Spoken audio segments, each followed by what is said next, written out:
আসসালামু আলাইকুম সবাইকে। আশা করি অনেক বেশি ভালো আছো। তো যাই হোক, তোমাদের গতকাল রাতে কুয়েট এবং ঢাকা ইউনিভার্সিটি দুটোর রেজাল্ট একসাথেই দিছে। তো এরপর থেকে তোমরা অনেকেই জানতে চাচ্ছ যে মানে কেমন র্যাঙ্কে কেমন সাবজেক্ট আসতে পারে। তো সেজন্যই মূলত এই ভিডিওটি দেওয়া। তো দেখো, কুয়েটের ক্ষেত্রে যদি আমরা দেখি, তাহলে কুয়েটের ক্ষেত্রে গত বছর কিন্তু তোমাদের প্রায় 6,000-এর কাছাকাছি র্যাঙ্ক পর্যন্ত গিয়েছিল, ঠিক আছে?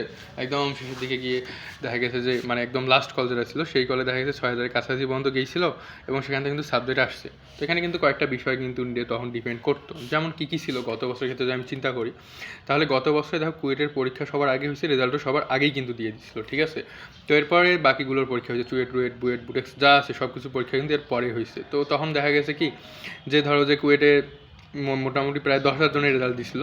তো দেখা গেছে যে এই 10,000 জনের মধ্যে অনেকেই দেখা গেছে বুয়েট চুয়েট রুয়েট বুটেক্স এইসব জায়গায় কিন্তু চলে গেছিলো, আবার ঢাকা ইউনিভার্সিটি অনেকে গিয়েছিলো। তো এই কারণে দেখা গেছে যে কুয়েটে কিন্তু অনেক দূর পর্যন্ত ওয়েটিং থেকে টানা লাগছিল, ঠিক আছে? এই জন্যই প্রায় 5,000 প্লাস মানে 6,000 কাছাকাছি পর্যন্ত কিন্তু গিয়েছিল, ঠিক আছে? আবার আমি যদি একটু বলি আমার পয়েন্ট অফ ভিউ থেকে, যে ওই সময় কিন্তু আমরা মানে আমাদের যেদিন হচ্ছে ফার্স্ট কলে ভর্তি হয়েছিল, মানে ভর্তি যেদিন আমরা হয়ে আসছি ওই দিন না, তার পরের দিন সম্ভবত হচ্ছে কুয়েটে কিন্তু হচ্ছে একটা কিন্তু গ্যাঞ্জাম লেগে গেছিলো, তোমরা অনেকে জানো পলিটিক্যাল একটা ইয়ে আসছিলো।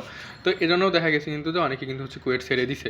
তো এই জন্যই হচ্ছে মেইনলি যেটা ঘটছে যে হচ্ছে কুয়েটে মানে পজিশন অনেক পিছন পর্যন্ত গেছে, যে দেখা গেছে যে ধরো যে একজনের পজিশন কুয়েটে 2,000 বা আর হচ্ছে দেখা যাচ্ছে চুয়েটে 2,500, তো দেখা গেছে যে কুয়েটের চেয়ে চুয়েটকেই বেছে নিচ্ছে, এরকম কিন্তু 2-1 ক্ষেত্রে ছিল, সবার ক্ষেত্রে যে ছিল তা না। কিন্তু মেইনলি এইসব অনেক কারণে দেখা গেছে কুয়েটে অনেক দূর পর্যন্ত গেছে। তো আমরা এবারের ক্ষেত্রে চিন্তা করি, এবারেও কিন্তু অলমোস্ট সেম সিনারিও না হলেও কিছুটা সেম কিন্তু হবে।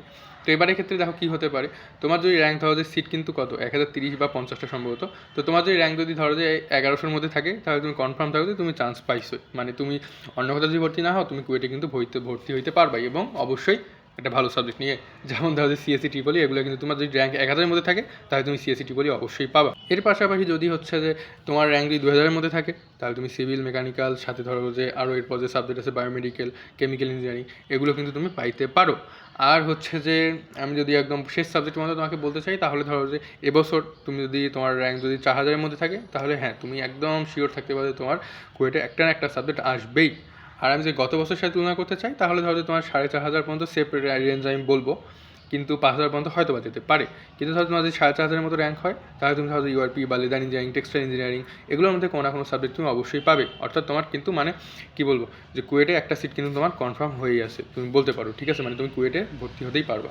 কারণ দেখা যায় যে কুয়েট একটু সাউথের দিকে, আচ্ছা চুয়েটে যদিও চুয়েট একটু দূরে, তো দেখা যাবে যে ধরো যে যারা উত্তরবঙ্গের তাদের ক্ষেত্রে দেখা যাবে যে রুয়েটে ভর্তি হওয়ার প্রবণতাটা একটু বেশি থাকবে, ঠিক আছে?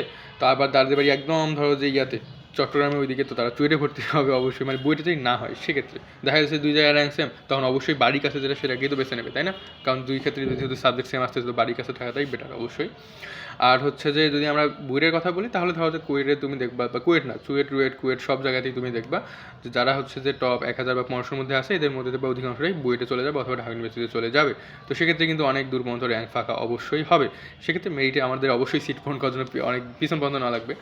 আর হ্যাঁ, তোমাদের মধ্যে একটা কমন কোশ্চেন দেখা যায় যে কোনো ইউনিভার্সিটির ক্ষেত্রে হচ্ছে যে তোমার মানে হচ্ছে একদম ওয়েটিং, ও মানে সেকেন্ড কল কবে থেকে দেওয়া শুরু করবে বা একদম শেষ পর্যন্ত কতদিন পর্যন্ত যাবে। তো এক্ষেত্রে বিষয়টা হয় কি, তোমাদের যেদিন প্রথম ভর্তির যে ডেটটা দেওয়া আছে ওই দিনই মেনলি হচ্ছে প্রথম কলে ভর্তি হবে, এবং ওই দিন ভর্তি শেষে ওই দিন রাতের বেলা অথবা তার পরের দিন মানে 2-3 দিনের মধ্যেই হচ্ছে মেনলি সেকেন্ড কলের জন্য হচ্ছে লিস্ট প্রকাশ করে ভর্তির জন্য আমন্ত্রণ করা হয়। এরপর তোমার সেকেন্ড কলের ভর্তির ডেট যেদিন শেষ হয়, মানে ভর্তি প্রক্রিয়া সম্পন্ন হয়, তারপর যে সিটগুলো বাকি থাকে সেগুলোর জন্য মেনলি হচ্ছে এরপর থার্ড কল। এভাবে ধরো যে ক্লাস শুরু হওয়ার আগ পর্যন্ত যতগুলো সম্ভাব্য কল দেওয়া সম্ভব সিট পূরণ করার জন্য ঠিক ততগুলো কল দেওয়া হয়। তো আমাদের ক্ষেত্রে কুয়েটের ক্ষেত্রে ধরো যে ক্লাস তো শুরু হওয়ার কথা ছিল অনেক আগেই, মানে কিন্তু ওই যে বললাম যে একটু গ্যাঞ্জাম ছিল, তো এই জন্য কি দেখা গেছে ক্লাস একটু দেরিতে শুরু হয়েছিল। তো দেখা গেছে একদম শেষ মানে ক্লাস শুরু হওয়ার আগে আগে লাস্ট কলটা দিছিল, মানে তখন মানে একদম আনএক্সপেক্টেড মোমেন্ট ছিল ওটা। তো ওই সময় লাস্ট কল দিছিল, তো এই জন্য দেখা গেছে 6,000 কাছাকাছি পর্যন্ত গেছিল। তো যে কোনো ইউনিভার্সিটির ক্ষেত্রে তুমি এটা মনে রাখবা যে তোমার ক্লাস শুরুর আগ পর্যন্ত ওয়েটিং থেকে টানতে থাকবে যতক্ষণ না তোমার সিট পূর্ণ হচ্ছে। আর একটা কল শেষ হওয়ার পর যে সিটগুলো ফাঁকা থাকবে ওগুলো নিয়ে 2-1 দিনের মধ্যে একটা পরের কলের নোটিশ দেওয়া হয়। এই জিনিসটা তোমরা সবাই জেনে রাখো। তো যাই হোক, তোমাদের কিন্তু হচ্ছে এরপর আইবিটির পরীক্ষা আছে, এছাড়া হয়তো তোমার 25 ইঞ্জিনিয়ারিংয়ের যে ইউনিভার্সিটিগুলো আছে সেগুলোর কিন্তু সবগুলোরই প্রায় রেজাল্ট প্রকাশিত হয়ে গেছে, যখন জাস্ট বুয়েটের রেজাল্ট বাকি আছে। তো যাই হোক, তোমাদের সকলের জন্য শুভকামনা রইল, খুব শীঘ্রই নতুন কোনো ভিডিওতে দেখা হবে। তো যাই হোক, সবাই ভালো থাকো, সুস্থ থাকো, আল্লাহ হাফেজ সবাইকে, আসসালামু আলাইকুম।